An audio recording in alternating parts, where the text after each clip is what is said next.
This is KUGAN CASSIUS for Rifle TV in association with Macklin's Gym Marbella. We're at the Village Hotel in Hull. With me, I have got Dillian the Body Snatcher Whyte. Why didn't you tell me your new nickname the other day when I said about the villain? I love a bit of mystery. Yeah, but mystery, curiosity. I said, what's your nickname? You just went, no, it's just Dillian. Yeah, mystery, curiosity. No, you went, no, it's just Dillian. That's what you said. No, I didn't. No, I'm joking. That's what you said. No, it's not just Dillian. No, not Dillian, Body Snatcher, innit? Why did you change your name?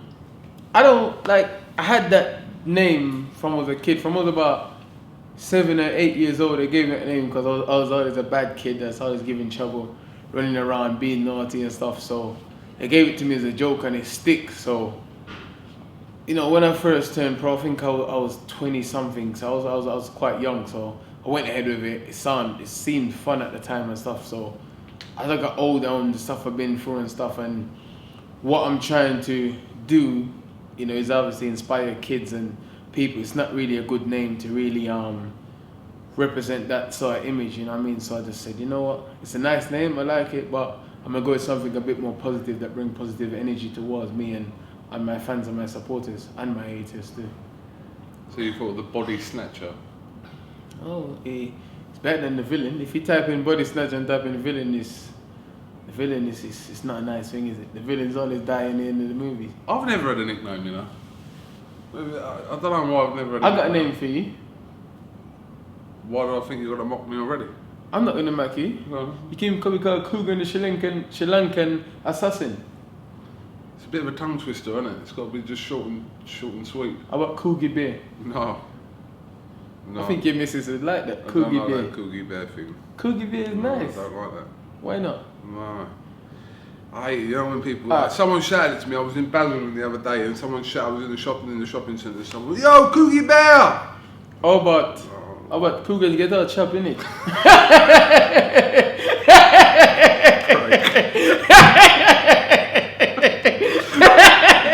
My dog. Nah, you should have a nickname there. I think James got the Iron Horse. I'd give him the Iron Horse. So why don't you? I don't know. Maybe let's think of one before the end of this interview. Bigfoot. He calls me Bigfoot. You even got a Bigfoot, so. They're 12. How about Sasquatch? Where's it going? I remember you made your debut. What year was it? I can't remember. You made your debut in Kent, didn't you? Medway. Yes. Correct. Because I thought that I was at your debut, but then I wasn't at your debut. I was at your second fight, which was at Coronet. the Coronet. Yes. And which was roughly, I think, maybe 2011 or 10. No, I don't think I made my debut till 2012. I don't think. Really? Yeah, because I got injured and then I had to make my debut a year late. When did Tyson Fury fought McDermott rematch? That might have been 12. I made my debut, I think, the same year. All right, okay. When did Tom Dallas fought Zach Page? I thought that's when I made my debut. I'm not. If anyone of you guys know what date. You should know what year you made your pro debut, though, surely. I've been through a lot of ups and downs in my career, man, so, you know, unfortunately sometimes the dates slip the old mind. It's fair enough.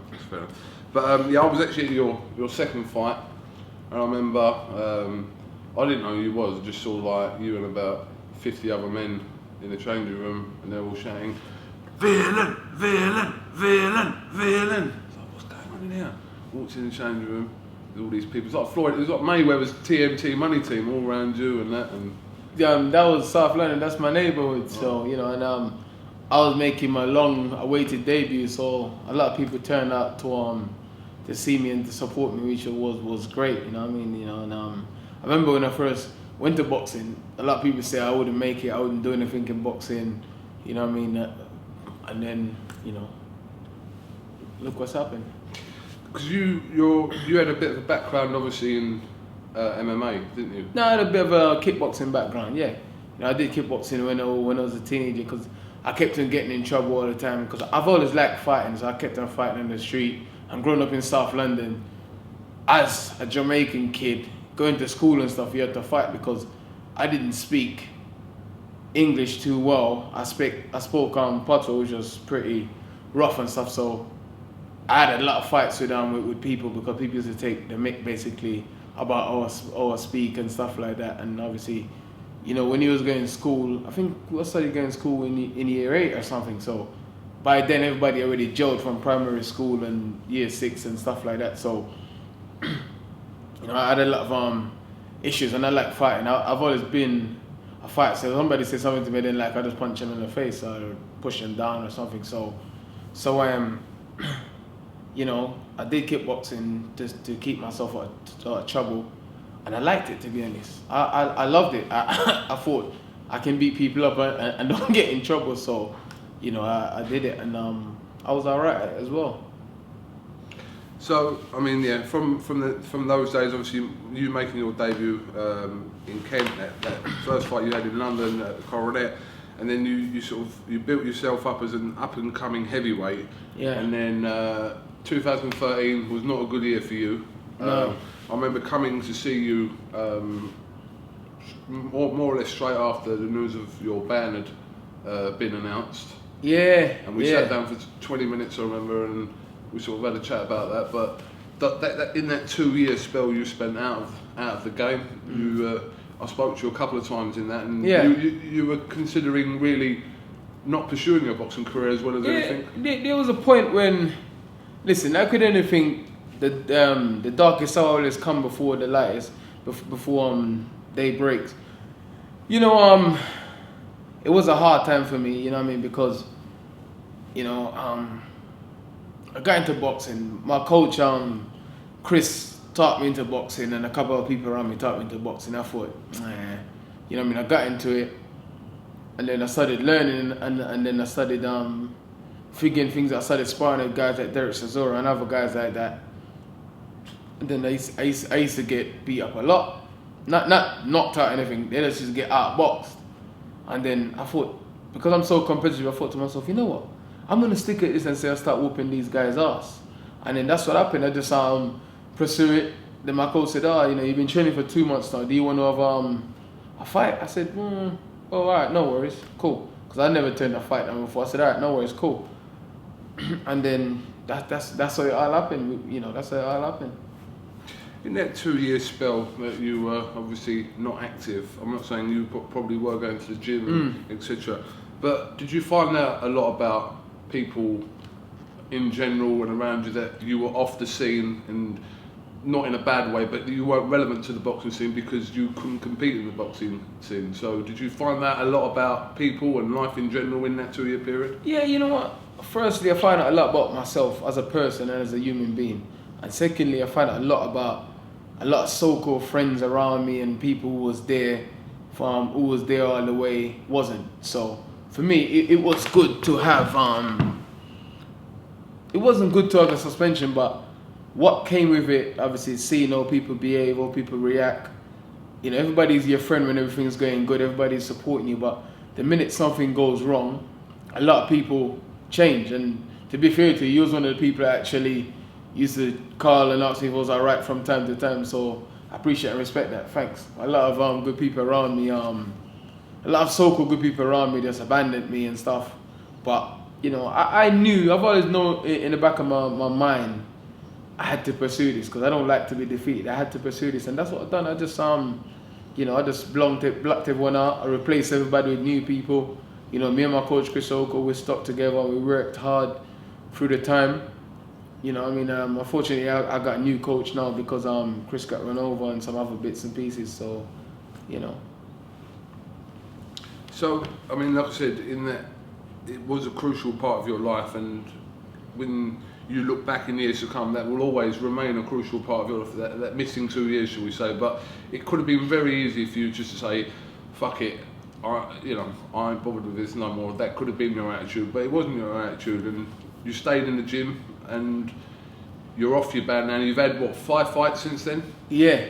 Since you come back up? Yeah, in all honesty, as a young man with a family, to get banned from your livelihood and your living for 2 years, if you can name me 90% of heavyweights out there, prospect, our world champions, whoever that get a 2-year ban, would have just called it a day. I would have just dropped it and come back in the game well out of source, well out of shape and everything. You know what I mean? I just I kept my training up.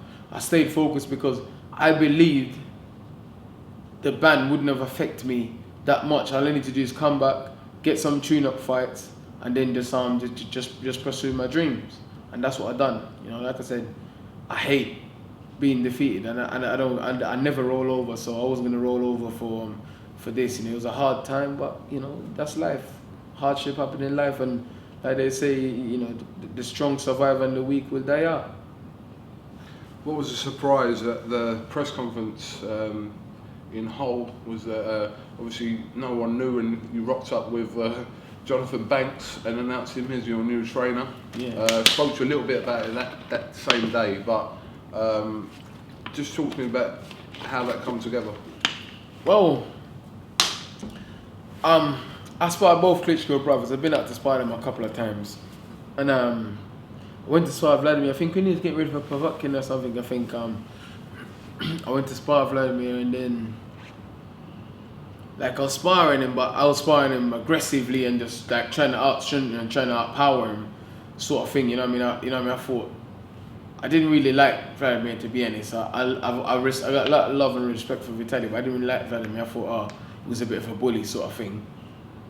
So I was like, I'm not having this from this guy. I'm not letting this guy do this to me, because that's what I am. I like to challenge myself and challenge other people. So I thought, I'm not having this. So I was in there trying to be challenging and trying to, you know what I mean? You know, he grabs and he pushes and stuff. I was pushing him back and trying to do the same thing to him. And then I think they didn't like that. So they was going to send me home or something. And then Jonathan Banks came and spoke to me. He said, listen, what we're looking for in this camp is for somebody that's going to try and box long and keep and then get on the inside and do this and do that. You know, and he said, listen, honestly, I believe in you, I believe in your ability, and I think you're a much better boxer than you're a fighter, but you love to fight too much.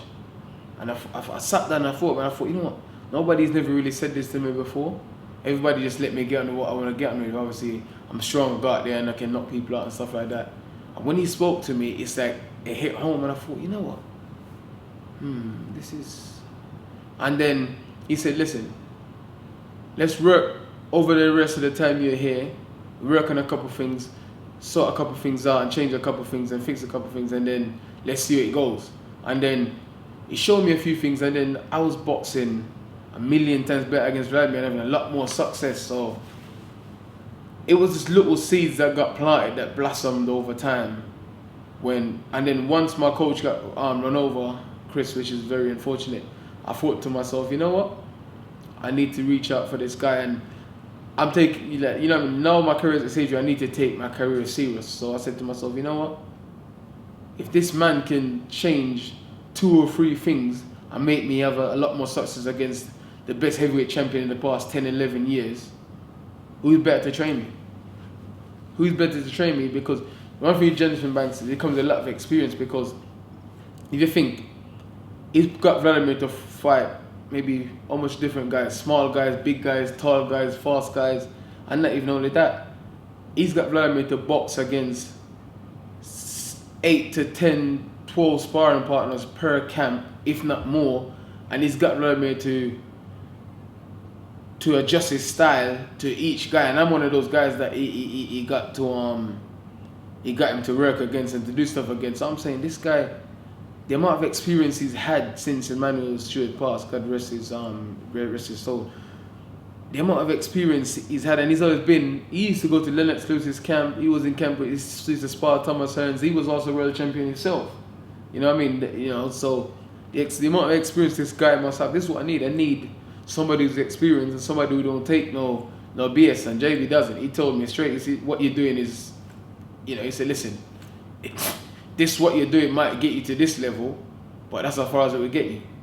You need to change this, you need to change that, and we will change this, and this is how we're going to do it. So it's just like the way he speaks and the experience, it's just so much experience. Even just listen to him, it's like, you know, and imagine just being around Emmanuel Stewart, the good fighters that was in the crunk, you'd be silly not to learn anything or pick up anything. So, you know, we had a bond, and he gave me good information, good instructions, and I think he was the man for me. So I made the move, and you know, we had a 3-week training camp in Hamburg, and from the first sparring day to the second sparring day, there was already a massive improvement. And then, you know, it was like, there's guys that was very competitive, I was out working them and out boxing them and out skilling them by the third day of sparring. So, you know, but it's all about Saturday. We'll see what happens. So, you know, we'll see how it goes. You face Custer Jr. tonight. Well, in a few hours actually. Yeah. You'll have another fight September the 12th at the O2. Have you discussed with anyone potential opponents for that date? Obviously, touch wood, everything goes well for you tonight. Well, me and Eddie spoke a bit. He said, listen, deal with Custer Jr. and then tomorrow we'll sit down. He said he's got a list of guys, and tomorrow we'll sit down and go through the list. I'm hoping it's somebody decent, preferably somebody tall as well.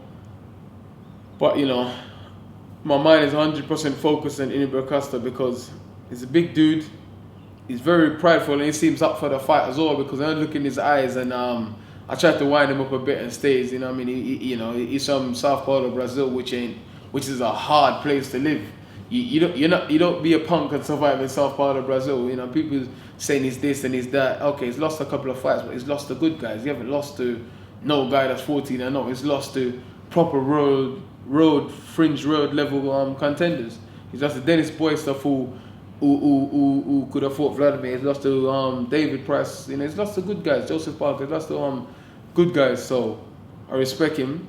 He's a big guy. He's got a lot of knockouts on his record. Whether he's fought tomato cans or teddy bears or whatever, I don't know. That's not for me to worry about. I just see that he's got a good knockout ratio and he's a big guy and he's up for the fight. So, you know, I mean, I'm just focusing him and looking to hurt him and knock him out tonight.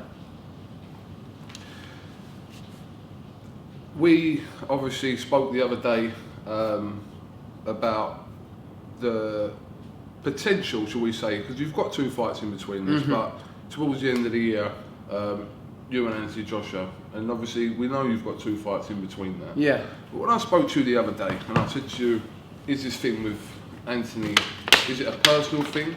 Yeah. You said no at first, but then you kind of went off on one to make me think that there is some underlying personal thing with Anthony Joshua. I'm going to explain to you. I fought Anthony Joshua. We had a fight, I beat him. He didn't know who I was, I didn't know who he was. Obviously, his amateur club had a plan for him to get him to the Olympics. And obviously, you know, he was doing alright, he was beating the people he was fighting. You know what I mean? I was doing alright in what I was doing, and I came off the boxing. It was a whole new sport for me, it was a whole new concept, everything. I went from holding my hands like this to here and try and use my feet, try and balance up. It was you know, even though none of that stuff matters. My thing was, I beat him. I saw him after, years after. Me and the guy was cool. Me and him was sparring Derek Cesaro together. We was cool. He was like, how you doing, Dillian? You know, like he does that fake thing. Dillian, how you doing, my brother? Yeah. And I thought, oh, this guy's actually cool. We fought, but that's it. We fought, that's it. And then we was cool. When he was an amateur, we was cool. And then he turned pro. And then he read that stuff in the magazine about me, calling me a jug cheat and he can't take me serious. And I only beat him because I had kickboxing fights and all of that. And I'm like, then I was in the middle of my band. I was in the middle. It was a dark place for me. I was in the bad place at the time. And then he's on a massive pedestal. So when he says stuff like that, a lot of people, I got a lot of abuse on the back of that. So that annoyed me. I thought, hang on a minute, this guy is trying to belittle my name and trying to speak bad of me when I've never once said. I actually supported him in the Olympics. There's ESPN articles online if you look for them. I said Steve Bunce asked me, oh, do you think Anthony Joshua in the Olympics? I said, I am 100,000% sure Anthony Joshua win an Olympic gold medal. The only way he won't win an Olympic gold medal is if he didn't train or he didn't turn up. I supported him all the way. And then when he said, I got mad, I thought, hang on a minute, you're trying to belittle my name and call me a drug cheat when you're a convicted drug dealer. Nobody don't go on about that. Sky Sports, even if you don't go on about that. He got convicted in Crown Court for being a convicted drug dealer. I don't go on about it because I'm not that way inclined. I'm not going to belittle someone's name and bring someone down. I'm not like that. You know what I mean? I like to see people do well, so I was supporting him. And then when I saw him, we was cool, and then he said that to me, so that got me angry. You know what I mean? If I'd seen him when he said that to me, I would have had a fight with him. I would have had a fight with him there and then. I was even so mad, I offered him out. I said, mate, tell me where in London are you? Come now, and me and you can have a scrap. Let's settle this. and then after you know, so that's how I am. If somebody is saying something personal to me, are trying to bring something to me on a personal level, I will defend it. It's as simple as that. That's what my problem is with him. You know, and the thing is, I supported him. That's the main problem. I'm thinking, I never had any problem with you. I seen you a few times after the fight, and we was cool. What's the problem? All he had to do is say, listen, I would love to fight Dillian again and knock him out as a professional or whatever, but don't bring stuff like that in it, because what I did was I went to a licensed sports shop. I brought a over-the-counter supplement. I didn't like going on about this, because the more you go on about it, the more pathetic it seems. When you actually read my case and read the ingredients and read the whole thing, you can go online at UK-Antidoping.org or whatever and read my case. They actually accepted that I ingested the substance unknowingly or naively or whatever.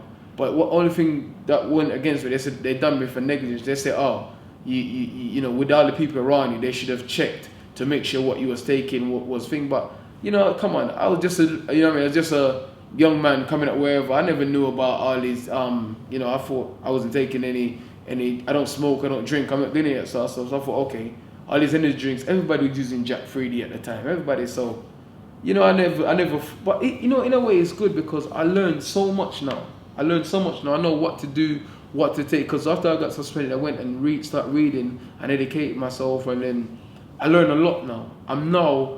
I've now gained a lot of experience. So, you know, but that's what got me mad. You know, I didn't like the fact that he tried to drag my name through the mud. That's what my problem is with him.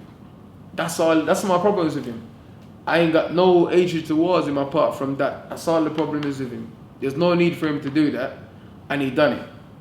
Why did he do that? There's no need for him to do it. And what he's done is a million times worse than what I've done. While he's in the GB funding, he's out there doing that. And I don't like that. You know, it's as simple as that. As this obviously draws nearer to the end of the year, how do you in your head anticipate the build up to this fight going? Personally or not personally? Listen, me, I don't know what I'm going to do or what I'm going to say when I'm in front of him or when I'm in his presence. I might tell him to go and F himself. I might end up punching him in his face there or then. I don't know. I go off my impulses, and I might see him and just be cool. I might just see him and just be like, yep, good luck, train hard or whatever. Or I might just see him and just be like, whatever. You know, I don't know. Sometimes my mind told me to do stuff, and then sometimes, you know, I don't know. We have to see how it goes. But me personally, I'm just going to train, prepare, and come to whoop some ass. You know, whatever happened in the build-up is what happens. You know, I'm not going to embarrass myself and act like an idiot or anything like that, but I'm not going to make anyone take the piss out of me as well. It's as simple as that. Did you feel like this fight would happen so soon? To be honest, I sort of didn't. Like, a lot of people saying, why are you taking the fight now? Why are you taking the fight now? I said, listen, I'm 14-0. I'm tired of seeing undefeated fighters go 25-0, 30-0. I haven't fought nobody. Ain't fought nobody. Like, what's the point in keep going to these fights where you're 70 or 80% sure you're going to beat this guy? All you got to do is do your runs, hit some bags, do some sparring, and come there and you win the fight already. A lot of these guys that me and him is fighting, they do their job once they turn up our way in. We just got to go in there and knock them out, and that's what we've both been doing. So I want to challenge myself.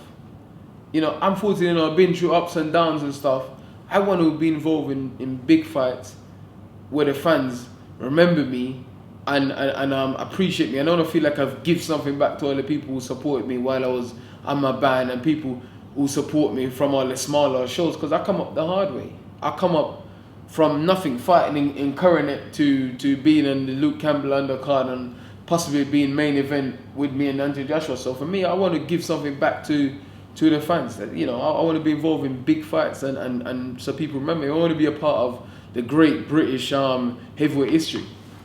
You know, I want to be involved with the Lennox Lewis, the Frank Bruno, Henry Cooper, Joe Bogdan. I want to be Scott Welsh, you know, James Ball. I want to be up there with all those guys. You know, I want people to remember my name as, you know what, Dillian Whyte is a good guy. He fought anybody and he didn't care. That's what I want. That's what I want. Do you believe that a win or a defeat to Anthony Joshua this year will define what happens in the rest of your career? No. Firstly, whether or not I fight Anthony Joshua, it won't define anything that happens in my career.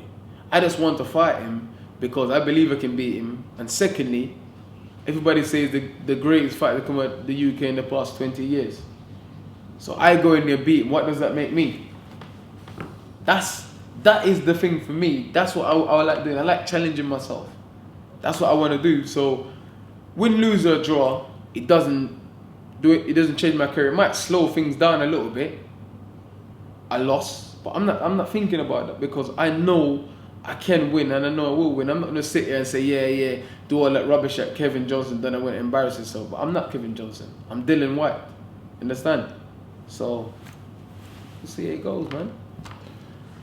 And when you were talking about Gary Cornish the other day, and you said that he's going to get knocked out in half a round. You said you said it would be an underachievement if Joshua wasn't to beat him inside the round.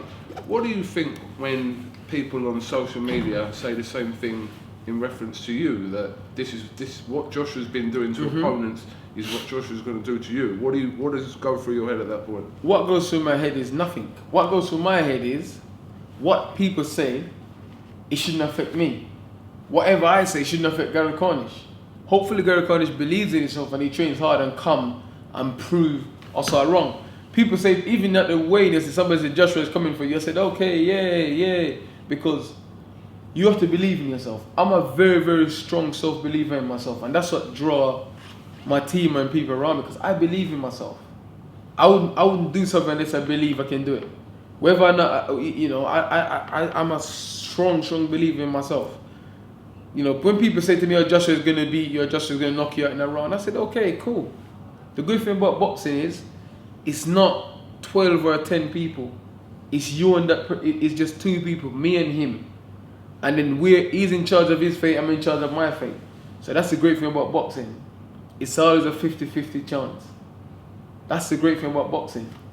You know, on the night I might go out there and throw 2 punches and knock him out. On the night he might go out there and do the same to me. We won't know. That's the great thing about boxing. That's the great thing about this fight. Nobody knows what's gonna happen in this fight. I believe I'm gonna knock him out and win. He believes he's gonna knock me out and win. This fight has got Eddie nervous and on edge, because Eddie don't know whether or not what's gonna happen. I'm sure even you is thinking, oh, I don't know what's gonna happen. Oh, you know, nobody knows. That's the great thing. One of us gonna walk out there a winner. One of us walk out there a loser.